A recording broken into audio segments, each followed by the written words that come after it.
God bless you guys. I feel like the Lord wants to tell a story about victory in his people. God's victory always looked like a loss when you look at the stories of victory in the Bible. Every single one of them seemed like a loss before the victory came. When you look at Joseph, when you look at David, when you look at Moses, and when you look at Jesus, when he was on the cross, it looked like a complete loss. All his disciples were hopeless. Everybody had given up. All his enemies were laughing at him, and it looked like a complete loss. But what was Jesus doing at that time?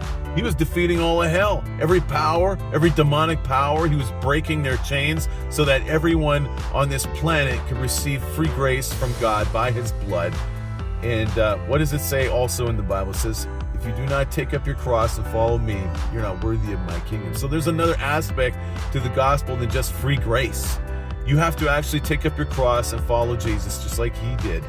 And take up that cross, die to these strongholds today, especially in the Western part of the world where you're usually not going to get beat up for being a Christian, but that's probably coming soon. But mostly it's just these big strongholds in the church that nobody wants to throw down. They're defending them with all their might at the front of the church because they got all this money now. They got all these big platforms. They got all this success.